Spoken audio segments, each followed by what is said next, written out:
فبما رحمة من الله لنت لهم ولو كنت فظا غليظ القلب لانفضوا من حولك. اگر آپ سخت دل ہوتے، اگر آپ سخت مزاج انسان ہوتے تو یہ صحابہ کرام آپ کے ارد گرد جمع نہیں ہوتے. اتنے سارے صحابہ کرام نے جو آپ کی دعوت کو قبول کیا ہے اور اتنے سارے صحابہ کرام نے جو اسلام کو قبول کیا ہے وہ اس وجہ سے قبول کیا ہے کہ اللہ کے نبی صلی اللہ علیہ وسلم بہت زیادہ نرم دل انسان ہیں، نرمی سے اپنی بات رکھ دیا کرتے ہیں. لوگوں کے ظلم کو بھی اللہ کے نبی صلی اللہ علیہ وسلم برداشت کر دیا کرتے تھے. یہاں تک کہ ایک مرتبہ کا واقعہ ہے کہ اللہ کے نبی صلی اللہ علیہ وسلم خانہ کعبہ میں پہنچتے ہیں. ابو جہل سامنے کھڑا ہوا ہے جو مکے کا سردار ہے اور مشرکینوں کا سردار ہے.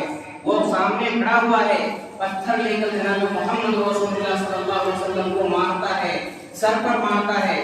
آپ صلی اللہ علیہ وسلم کے سر سے خون بہنے لگتا ہے. اس موقع سے بھی جناب محمد رسول اللہ صلی اللہ علیہ وسلم نے کچھ بھی نہیں کہا. آپ صلی اللہ علیہ وسلم خاموش رہے.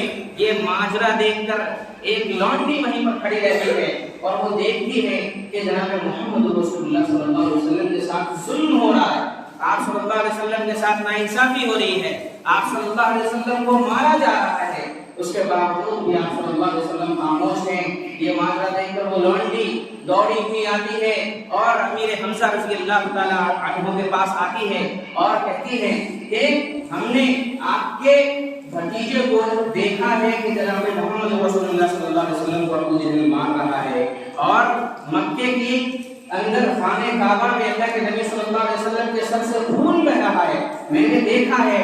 یہ ماجرا سن کر حضرت امیر حمزہ رضی اللہ تعالیٰ عنہ دوڑے ہوئے آتے ہیں اور اس وقت شکار سے آئے تھے حضرت امیر حمزہ رضی اللہ تعالیٰ عنہ دوڑے ہوئے آتے ہیں، خانہ کعبہ آتے ہیں اور ایک تیر مارتے ہیں، اس کا سر پھاڑ دیتے ہیں اور کہتے ہیں جب تک میں زندہ ہوں جناب محمد رسول اللہ صلی اللہ علیہ وسلم کے اوپر کوئی آنچ نہیں آنے دوں گا. اس کے بعد خوشی خوشی جاتے ہیں اور جناب محمد رسول اللہ صلی اللہ علیہ وسلم کے پاس بیٹھتے ہیں اور کہتے ہیں اے محمد میں نے تیرا بدلہ لے لیا ہے. اللہ کے نبی صلی اللہ علیہ وسلم نے اس موقع سے کہا کہ اے میرے چچا جان، آپ مجھے بدلہ نہیں چاہیے، میں یہ نہیں چاہتا ہوں کہ آپ کسی سے بدلہ لیں، میں بس اتنا چاہتا ہوں اور اگر آپ مجھے خوش کرنا چاہتے ہیں تو اسلام کو قبول کر لیجیے، اسلام کی دعوت کو قبول کر لیجیے. اسی موقع سے امیر حمزہ رضی اللہ تعالیٰ عنہ ایمان کو قبول کر لیتے ہیں، اسلام کی آغوش میں آ جاتے ہیں اور کہتے ہیں میں تمہاری اس دعوت کو بھی قبول کرتا ہوں. اس کے بعد مشرکین جو آپ کو پریشان کیا کرتے تھے، حضرت امیر حمزہ رضی اللہ تعالیٰ عنہ کی ایمان لانے کے بعد ان لوگوں کے اندر خوف طاری ہو گیا، لرزہ طاری ہو گیا، کیونکہ حضرت امیر حمزہ رضی اللہ تعالیٰ عنہ مکے کے جنگجو انسان تھے، بہت بہادر انسان تھے. جب اسلام کو قبول کیا انہوں نے تو مکے کے مشرکین دیکھتے رہ گئے وہ کس وجہ سے اسلام کو قبول کیا. اس وجہ سے کہ جناب محمد رسول اللہ صلی اللہ علیہ وسلم نے نرمی کا مظاہرہ کیا ہے. حضرت عمر فاروق رضی اللہ تعالیٰ عنہ کا واقعہ دیکھ لیجئے، کتنے غصے کے عالم میں دوڑے ہوئے چلے آتے ہیں کہ آج جناب محمد رسول اللہ صلی اللہ علیہ وسلم کا سر قلم کر رہے ہیں. راستے میں ایک صحابی رسول ملتے ہیں اور کہتے ہیں کہاں کا ارادہ ہے. کہنے لگتے ہیں یہ محمد اپنے آپ کو سمجھتا کیا ہے، یہ محمد رسول اللہ ہمارے معبودوں کو برا بھلا کہہ رہا ہے اور مکے کے اندر اپنی تبلیغ کر رہا ہے، اسلام کی تبلیغ کر رہا ہے، میں آج اس کا سر قلم کر دوں گا. اس موقع سے صحابی رسول کہتے ہیں پہلے اپنے گھر کی خبر لو، اپنے بھائی کی خبر لو اور اپنے بہن کی خبر لو اور اپنے بہنوئی کی خبر لو. وہ اپنے گھر جاتے ہیں، اپنے بہن کے گھر جاتے ہیں تو وہاں دیکھتے ہیں قرآن کریم کی تلاوت ہو رہی ہے. حضرت فاطمہ قرآن کریم کی تلاوت کر رہی ہے، آپ کے بہنوئی سعید بن زید قرآن کی تلاوت کر رہے تھے. اس موقع سے داخل ہوتے ہیں اور اتنا مانگتے ہیں کہ پورا جسم لہولہان ہو جاتا ہے، لیکن اس کے باوجود بھی کہنے لگتی ہے کہ اے عمر جتنا مارنا ہے مار لو، جتنا مارنا ہے مار لو، لیکن جناب محمد رسول اللہ صلی اللہ علیہ وسلم سے بغاوت نہیں ہو سکتی ہے. ہم اسلام کی آغوش میں آ چکے ہیں، اب اس سے پھرنے والے نہیں ہیں. یہ سن کر حضرت عمر فاروق رضی اللہ تعالیٰ عنہ کے دل میں خوف طاری ہو گیا. حضرت عمر فاروق رضی اللہ تعالیٰ عنہ کہنے لگے آپ کس چیز کی تلاوت کر رہے تھے، وہ مجھے بھی سناؤ. اس موقع سے قرآن کریم کی آیت کریمہ سنائی گئی، طٰہَ مَا أَنزَلْنَا عَلَيْكَ الْقُرْآنَ لِتَشْقَىٰ. یہ قرآن کریم سے نازل کیا گیا ہے کہ آپ کے اوپر مشقت بن جائے. یہ قرآن کریم تو اس لیے نازل کیا گیا ہے کہ آپ اس سے تصویر حاصل کرو، اس سے آپ اپنی زندگی کے اندر بدلاؤ لانے کی کوشش کرو۔ اس موقع سے حضرت عمر فاروق رضی اللہ تعالیٰ عنہ کی آنکھوں سے آنسو آنے لگے اور جناب محمد رسول اللہ صلی اللہ علیہ وسلم کی بارگاہ میں دوڑے ہوئے آتے ہیں۔ اس موقع سے اللہ کے نبی صلی اللہ علیہ وسلم دار ارقم میں بیٹھا کرتے تھے، صحابہ کرام کے ساتھ آپ صلی اللہ علیہ وسلم بیٹھا کرتے تھے، وہاں کے صحابہ کرام کے ساتھ آپ صلی اللہ علیہ وسلم مشورہ کیا کرتے تھے۔ اس موقع سے حضرت امیر حمزہ رضی اللہ تعالیٰ عنہ بھی وہیں پر موجود ہیں۔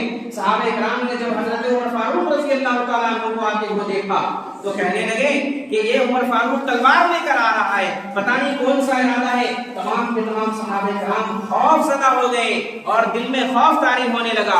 اس موقع سے حضرت امیر حمزہ رضی اللہ تعالیٰ عنہ نے کہا کہ آنے دو، اگر ارادہ صحیح ہے تو صحیح ہے، اگر ارادہ صحیح نہیں ہے تو اس کی تلوار اس کی گردن ہوگی۔ اس موقع سے حضرت عمر فاروق رضی اللہ تعالیٰ عنہ دار ارقم میں تشریف لاتے ہیں۔ جناب محمد رسول اللہ صلی اللہ علیہ وسلم بیٹھے ہوئے تھے، آپ صلی اللہ علیہ وسلم نے اٹھ کر حضرت عمر فاروق رضی اللہ تعالیٰ عنہ کا دامن پکڑا اور کہنے لگے کہ اے عمر کب تک گمراہی میں زندگی گزارو گے، اسلام کی آغوش میں آ جاؤ۔ اس موقع سے حضرت عمر فاروق رضی اللہ تعالیٰ عنہ نے اسلام کو قبول کر لیا اور کہنے لگے اللہ کے رسول کیا ہم حق پر نہیں ہیں، چلیے اور خانہ کعبہ میں جا کر نماز ادا کرتے ہیں۔ اس موقع سے کفار و مشرکین خوف زدہ ہو گئے، کیونکہ اس موقع سے حضرت عمر فاروق رضی اللہ تعالیٰ عنہ نے بھی ایمان قبول کر لیا، امیر حمزہ رضی اللہ تعالیٰ عنہ نے بھی ایمان قبول کر لیا، اور ان دونوں کا ایمان قبول کرنا تھا، اسلام قبول کرنا تھا کہ باطل پرست لوگ خوف زدہ ہونے لگے، کیونکہ یہ وہ لوگ تھے جو مکے کے اندر بڑے بہادر سمجھے جاتے تھے اور انہوں نے اسلام کو قبول کر لیا۔ اس وجہ سے قبول کیا، جناب محمد رسول اللہ صلی اللہ علیہ وسلم کی نرمی کی وجہ سے قبول کیا۔ آپ صلی اللہ علیہ وسلم اتنے نرم مزاج تھے، آپ صلی اللہ علیہ وسلم نے کبھی کسی کے اوپر ظلم نہیں کیا ہے، آپ صلی اللہ علیہ وسلم نے کبھی کسی کے اوپر زیادتی نہیں کی ہے، پیار بھرے انداز میں، محبت و شفقت کے انداز میں اللہ کے نبی صلی اللہ علیہ وسلم نے لوگوں کو اسلام کی دعوت دی ہے۔ یہی وجہ ہے کہ اللہ رب العالمین نے اس صفات کا تذکرہ اس آیت کریمہ کے اندر کیا۔ فبما رحمت من اللہ لنت لهم، اللہ کے فضل و کرم سے جناب محمد رسول اللہ صلی اللہ علیہ وسلم بڑے نرم دل انسان ہیں۔ اگر آپ سخت دل انسان ہوتے تو یہ صحابہ کرام آپ دیکھ لیجئے مکے کی زندگی میں 13 سال تک آپ صلی اللہ علیہ وسلم نے جو دعوت دی ہے اور اس کے بعد جو صحابہ کرام ایمان لائے ہیں، اپنے ایمان سے ہلنے والے صحابہ کرام نہیں تھے، کتنی ہی پریشانی آ جائے لیکن اس کے باوجود یہ اپنے ایمان سے ہلنے والے نہیں تھے۔ یہ کون سی چیز اللہ کے نبی صلی اللہ علیہ وسلم نے انہیں کھول کر پلا دیا تھا؟ یہ اسلام کی دعوت تھی۔ آپ صلی اللہ علیہ وسلم نے اپنا پیار بانٹا تھا، آپ صلی اللہ علیہ وسلم نے اپنا اخلاق بانٹا تھا، آپ صلی اللہ علیہ وسلم نے اپنی نرمی لوگوں کو دکھائی تھی، جس کی وجہ سے لوگ اسلام کی آغوش میں آ گئے، اسلام کی تعلیم کو انہوں نے قبول کیا، اور اللہ کے نبی صلی اللہ علیہ وسلم کی ان صفات کا تذکرہ اللہ رب العالمین نے اس آیت کریمہ کے اندر کیا ہے۔ اور اللہ تعالیٰ نے کہا اے نبی ان لوگوں کے لیے آپ دعائیں کیجئے، ان لوگوں کو آپ معاف کر دیجئے جنہوں نے آپ کے اوپر ظلم کیا۔ فاعف عنہم واستغفر لہم، اے اللہ کے نبی صلی اللہ علیہ وسلم ان کو آپ معاف کر دیجئے۔ آپ دیکھ لیجئے لوگوں نے آپ صلی اللہ علیہ وسلم کو مارا، آپ صلی اللہ علیہ وسلم کو گالی دی، آپ صلی اللہ طائف کا واقعہ دیکھ لیجئے جس طریقے سے وہاں صلی اللہ علیہ وسلم کو مارا گیا، سر سے پیر تک آپ صلی اللہ علیہ وسلم لہولہان ہو گئے۔ فرشتے آتے ہیں اور کہتے ہیں اللہ کے نبی صلی اللہ علیہ وسلم آپ حکم دیجئے کہ اس قوم کو پہاڑ کے بیچ میں مسل دیا جائے اور کود دیا جائے، لیکن اس موقع سے اللہ کے نبی صلی اللہ علیہ وسلم نے کہا اللہم اہدی قومی فانہم لا یعلمون، یہ میری قوم کے لوگ ہیں، یہ مجھے ابھی جانتے نہیں ہیں، یہ مجھے ابھی پہچانتے نہیں ہیں، اسی لیے اللہ کے نبی صلی اللہ علیہ وسلم نے معاف کر دیا ہے۔ اور اللہ تعالیٰ نے کہا فاعف عنہم، اے اللہ کے نبی صلی اللہ علیہ وسلم آپ لوگوں کو معاف کر دیجئے، واستغفر لہم، اور ان کے لیے دعائیں کیجئے۔ جو لوگ اسلام کی آغوش میں آئے آپ صلی اللہ علیہ وسلم ان کے لیے دعائیں کیا کرتے تھے۔ وشاورہم فی الامر، اور آپسی معاملات میں آپ ان تمام لوگوں سے مشورہ کیا کیجئے۔ یہ جناب محمد رسول اللہ صلی اللہ علیہ وسلم کی سنت تھی کہ آپ صلی اللہ علیہ وسلم آپسی معاملات میں مشورہ کیا کرتے تھے۔ آپ صلی اللہ علیہ وسلم کی مکی زندگی ہو یا مدنی زندگی ہو، تمام زندگیوں میں آپ صلی اللہ علیہ وسلم نے کبھی اپنے آپ کو بڑکپن کا اظہار نہیں کیا۔ آپ صلی اللہ علیہ وسلم نے کہ میں نبی ہوں، میں صحابہ کرام کے ساتھ کیسے مشورہ کر سکتا ہوں؟ اللہ کے نبی صلی اللہ علیہ وسلم دار ارقم میں بیٹھے رہا کرتے تھے، کوئی بھی مسئلہ پیش آتا تھا تو صحابہ کرام کے سامنے آپ صلی اللہ علیہ وسلم پیش کیا کرتے تھے۔ یہ مکی زندگی کا حال ہے۔ مدنی زندگی میں بھی آپ دیکھ لیجئے جنگ بدر کے موقع سے کس طریقے سے جناب محمد رسول اللہ صلی اللہ علیہ وسلم نے اتنی سخت ترین گھڑی میں آپ صلی اللہ علیہ وسلم نے صحابہ کرام کے ساتھ مشورہ کیا۔ آپ صلی اللہ علیہ وسلم نے صحابہ کرام کو جمع کیا اور کہا کہ یہ کفار و مشرکین یہاں پر مدینے پر حملہ آور ہونے والے ہیں۔ جنگ بدر جو پہلی جنگ ہے مسلمانوں کی اور اسلام اور کفر کی سب سے پہلی جنگ ہے، اس موقع سے آپ صلی اللہ علیہ وسلم نے لوگوں کے ساتھ مشورہ کیا ہے۔ صحابہ کرام کو آپ صلی اللہ علیہ وسلم نے بٹھایا، جمع کیا اور آپ صلی اللہ علیہ وسلم نے کہا یہ کفار و مشرکین 1000 کا لشکر لے کر آ رہے ہیں۔ اے مکی کے، اے مدینے کے صحابہ کرام، تم 313 ہو، کیا کہتے ہو؟ صحابہ کرام نے کیا جملہ کہا؟ اللہ کی قسم تاریخ شاہد ہے، صحابہ کرام نے وہ جملہ کہا ہے جو تاریخ میں کبھی نہیں ملے گی۔ صحابہ کرام نے کہا کہ ہم وہ نہیں کہیں گے جو بنی اسرائیل نے موسیٰ علیہ السلام کے بارے میں کہا تھا، اور بنی اسرائیل نے موسیٰ علیہ السلام سے کہا تھا۔ اور بنی اسرائیل نے موسیٰ علیہ السلام سے کیا کہا تھا؟ بنی اسرائیل نے موسیٰ علیہ السلام سے کہا تھا اذهب انت وربك فقاتلا اننا هنا قاعدون، جائیے آپ لڑائی کیجئے، ہم یہاں پر بیٹھ کر دیکھ رہے ہیں، ہم یہاں پر بیٹھ کر دیکھتے رہیں گے۔ آپ ذرا سوچئے بنی اسرائیل کتنی بدبخت قوم تھی۔ اللہ رب العالمین نے ان کو ظلم سے بچایا تھا۔ موسیٰ علیہ السلام نے فرعون کے ظلم سے ان کو بچایا تھا۔ وہاں پر ان کی زندگی دوپہر ہو چکی تھی اور غلامی کی زندگی بسر کیا کرتے تھے، اور وہاں پر ان کو کھانے کے لالے پڑے رہا کرتے تھے۔ اتنا فرعون ظلم کیا کرتا تھا، لیکن اس کے باوجود موسیٰ علیہ السلام نے جب اس قوم کو فرعون سے نجات دلایا اور اس کے بعد اپنے آبائی وطن بیت المقدس کی طرف آئے، اور وہاں پر ایک قوم آباد تھی جس کا نام عمالقہ تھا۔ یہ بڑی جنگجو قوم تھی اور کئی سالوں سے وہاں پر آباد تھی۔ موسیٰ علیہ السلام نے کہا ابھی تم آزاد ہو کر آئے ہو، تم اس سے جنگ کرو، اللہ رب العالمین تمہاری مدد کرے گا۔ اگر تم اس سے جنگ کرو گے تو اللہ رب العالمین تمہاری مدد کرے گا اور تم اپنے آبائی وطن میں سکونت پذیر ہو جاؤ گے، یہاں رہنے لگو گے۔ اس موقع سے انہوں نے اور ان بدبختوں نے اللہ کے نبی کے ساتھ اس طریقے سے جملہ کہا کہ تم جاؤ اور لڑائی کرو اور ہم یہاں پر بیٹھ کر دیکھ رہے ہیں۔ اننا ہاہنا قاعدون کے الفاظ ہیں کہ جاؤ تم لڑائی کرو، تمہارا رب جا کر لڑائی کرے، ہم یہاں پر بیٹھ کر دیکھ رہے ہیں۔ ان کی عقل اب تک نہیں نکلی تھی، اب تک یہ لوگ غلامی کی زندگی بسر کیا کرتے تھے۔ آپ کو معلوم ہوگا اس طریقے سے مصر میں ان کے ساتھ ظلم کیا جاتا تھا، لیکن اس کے باوجود جب ان کو نجات ملی تو ابھی دیکھ لیجئے ان کو نجات ملی ہے، آدمی کی اکڑ نہیں گئی ہے، اور نبی کے ساتھ کس طریقے کے الفاظ کہہ رہے ہیں کہ جاؤ تم لڑائی کرو، ہم یہاں پر بیٹھ کر دیکھ رہے ہیں۔ اس موقع سے موسیٰ علیہ السلام کے دل پر کیا گزری ہوگی؟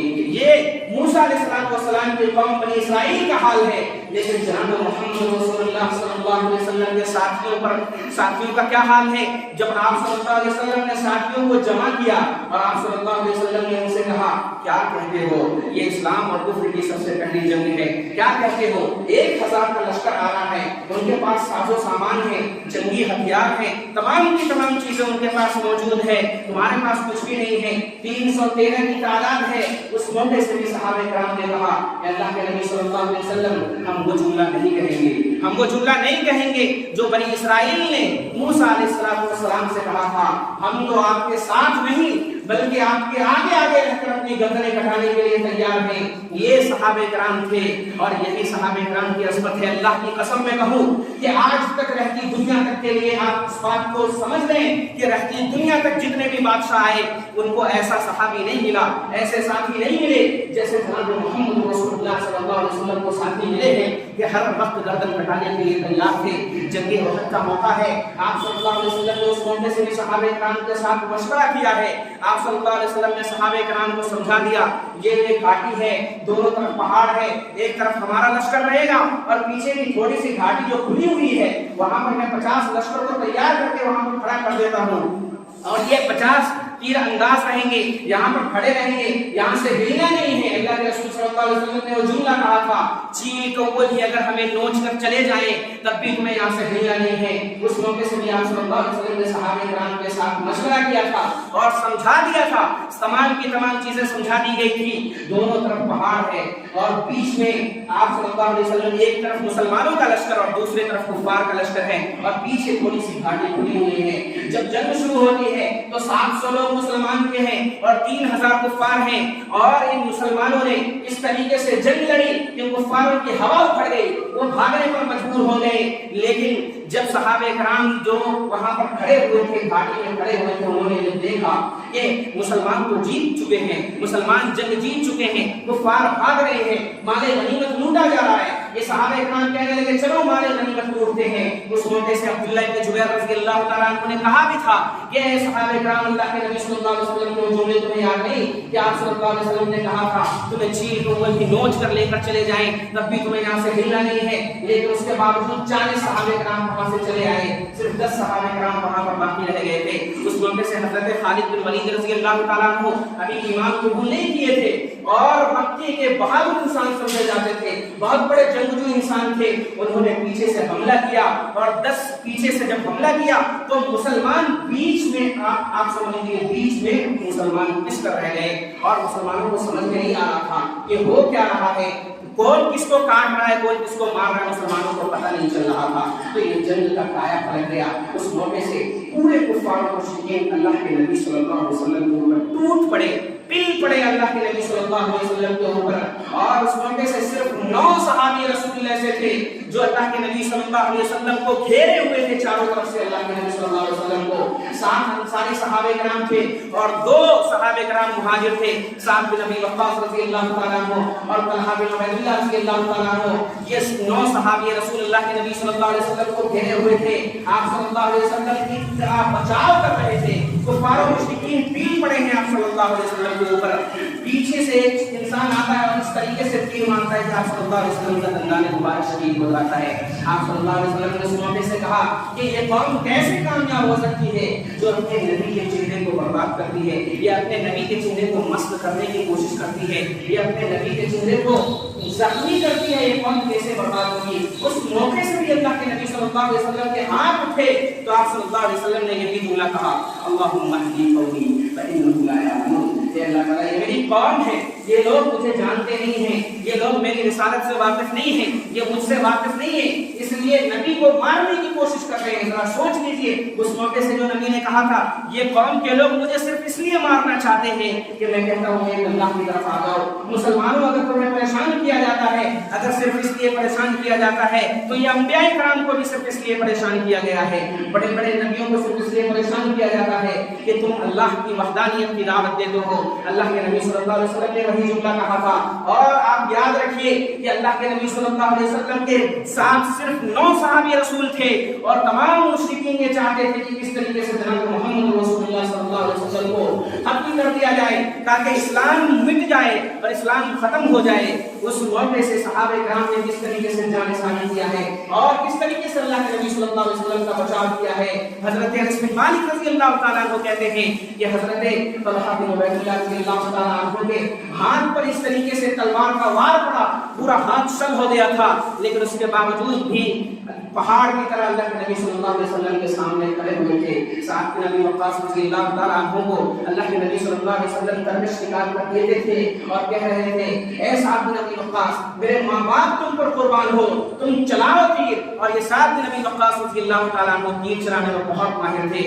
کفار و مشرکین کا اتنا لشکر ہے اور اکیلے تمام لوگوں کو سنبھالے ہوئے ہیں، یہ سعد بن ابی وقاص رضی اللہ تعالیٰ عنہ تھے۔ اور یاد رکھیں یہ جملہ اللہ کے نبی صلی اللہ علیہ وسلم نے کبھی کسی کے لیے نہیں کہا، صرف سعد بن ابی وقاص رضی اللہ تعالیٰ عنہ کے لیے جملہ کہا کہ میرے ماں باپ تم پر قربان ہو۔ یہ سعد بن ابی وقاص رضی اللہ تعالیٰ عنہ ہیں جو عشرہ مبشرہ بالجنہ بھی ہیں۔ اللہ کے نبی صلی اللہ علیہ وسلم نے دنیا میں ان کو جنت کی بشارت دی ہے۔ یہ طلحہ بن عبید اللہ رضی اللہ تعالیٰ عنہ حضرت ابو بکر صدیق رضی اللہ تعالیٰ عنہ کہا کرتے تھے کہ جنگ احد اگر پوری کی پوری کسی پر ٹکی ہوئی ہے تو یہ طلحہ بن عبید اللہ رضی اللہ تعالیٰ عنہ ہیں، کیونکہ انہوں نے جناب محمد رسول اللہ صلی اللہ علیہ وسلم کا اس طریقے سے بچاؤ کیا تھا، اس طریقے سے بہادری کا انہوں نے ثبوت دیا تھا کہ کفار و مشرکین ڈر کر اور بھاگنے پر مجبور ہو گئے تھے۔ یہ صحابہ کرام تھے جنہوں نے اپنی جان پر جناب محمد رسول اللہ کی جان کو ترجیح دی ہے۔ یہ صحابہ کرام کی عظمت ہے. آپ دیکھ لیجیے اس موقع سے بھی اللہ کے نبی صلی اللہ علیہ وسلم نے مشورہ کر کے لوگوں کو سمجھایا تھا. مشورہ کرنے میں کون سی دشواریاں ہوتی ہیں؟ اگر ہمارے معاملات صحیح نہیں ہیں, ہمارے مسائل صحیح نہیں ہیں, تو ہم ایک جگہ بیٹھیں, سر سے سر جوڑ کر بیٹھیں, آپسی اتحاد کی بات کریں.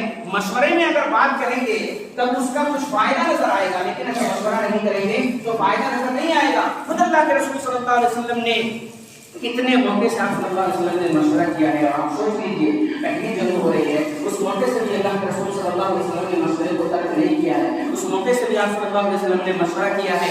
لہذا مشورہ یہ بہت اچھی چیز ہے. آپ ذرا سوچئے جنگ خندق کا موقع ہے, جنگ خندق کا موقع ہے, اس موقع سے اللہ کے رسول صلی اللہ علیہ وسلم نے لوگوں سے مشورہ کیا تھا.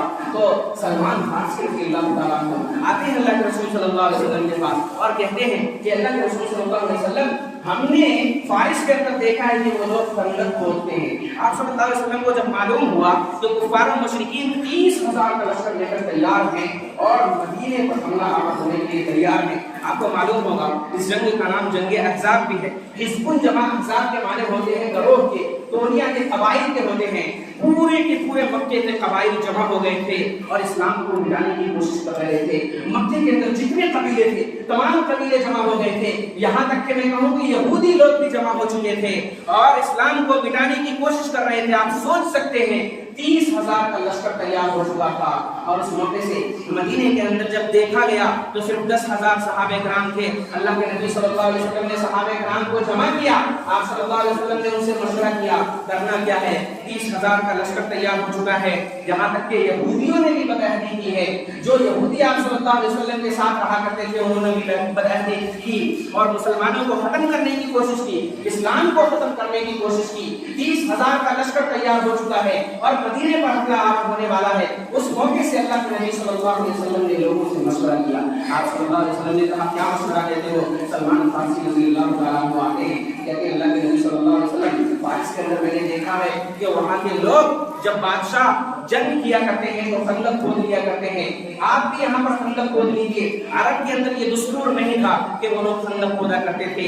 اللہ کے نبی صلی اللہ علیہ وسلم نے اس مشورے کو قبول کیا ہے. سلمان فارسی رضی اللہ تعالیٰ عنہ کے مشورے کو اللہ کے نبی صلی اللہ علیہ وسلم نے قبول کیا اور خندق کھودنے کا حکم دیا اور کئی دن لگ گئے خندق کھودنے میں. خود اللہ کے نبی صلی اللہ علیہ وسلم خندق کھودتے تھے اور خندق میں اتر کر اللہ کے نبی صلی اللہ علیہ وسلم اپنے ہاتھوں سے مٹی اٹھایا کرتے تھے. یہ اللہ کے نبی صلی اللہ علیہ وسلم کی سادگی تھی. آپ صلی اللہ علیہ وسلم بھی خندق کھود رہے تھے. اس کے بعد جب کفار و مشرکین کا لشکر آتا ہے اور مدینے کے پاس جب آتا ہے تو خندق دیکھ کر حیران رہ جاتا ہے یہ کون سی ایسی نئی چیز آ گئی ہے, کیونکہ عرب کے اندر ان چیزوں کا رواج نہیں تھا کہ 30,000 کا لشکر اگر مدینے پر حملہ آور ہو جاتا تو ہمیشہ ہمیشہ کے لیے مدینے کو مٹا دیتا. لیکن مشورہ کرنے سے آپ دیکھ لیجئے کتنی بڑی پریشانی ٹل گئی ہے. اس موقع سے صحابہ کرام اتنے ڈرے ہوئے تھے کہ قرآن کریم نے کہا بلغت القلوب الحناجر وتظنون باللہ الظنون. یہ صحابہ کرام اتنے ڈرے ہوئے تھے کہ ان کا دل حلقوم میں آ گیا تھا, یہ حلق میں ان کا دل آ گیا تھا. اتنے خوف زدہ ہو گئے تھے صحابہ کرام. 30,000 کا لشکر آ رہا ہے, مدینے پر حملہ آور ہو رہا ہے, تمام مکے کے قبائل ایک جگہ جمع ہو گئے ہیں اور اسلام کے خلاف سازشیں کر رہے ہیں, اسلام کو مٹانے کی کوشش کر رہے ہیں. اس موقع سے اللہ کے نبی صلی اللہ علیہ وسلم نے جب مشورہ کیا تو وہ مشورہ کارگر ثابت ہوا. مشورہ اللہ کے نبی صلی اللہ علیہ وسلم نے اس موقع سے صحابہ کرام سے مشورہ کیا ہے. لہذا مشورہ کرنے میں کوئی قباحت محسوس نہیں کرنی چاہیے. آپ کو معلوم ہوا جب وہ لشکر آتا ہے تو یہ دیکھ کر خندق دیکھ کر وہ تمام کے تمام لوگ حیران رہ جاتے ہیں اور اس سے آگے بڑھنے کی طاقت ان کی نہیں ہوتی ہے. اور جب رات آتی ہے تو ایسی آندھی اللہ رب العالمین نے بھیجی کہ وہ تمام کے تمام لوگ بھاگنے پر وہاں سے مجبور ہو گئے اور نہ جانے کتنی کی تعداد میں مالی غنیمت مسلمانوں کو حاصل ہوا. کس وجہ سے حاصل ہوا؟ اور صرف اس وجہ سے کہ اللہ کے نبی صلی اللہ علیہ وسلم کی تدبیر کی وجہ سے. آپ صلی اللہ علیہ وسلم لوگوں سے بھی مشورہ کیا کرتے تھے اور لوگوں کے مشورے کو قبول نہیں کیا کرتے تھے. یہ سادگی آپ صلی اللہ علیہ وسلم کی تھی اور انہی صفات کا تذکرہ اللہ تعالیٰ نے قرآن کریم کی آیت کریمہ کے اندر کیا ہے.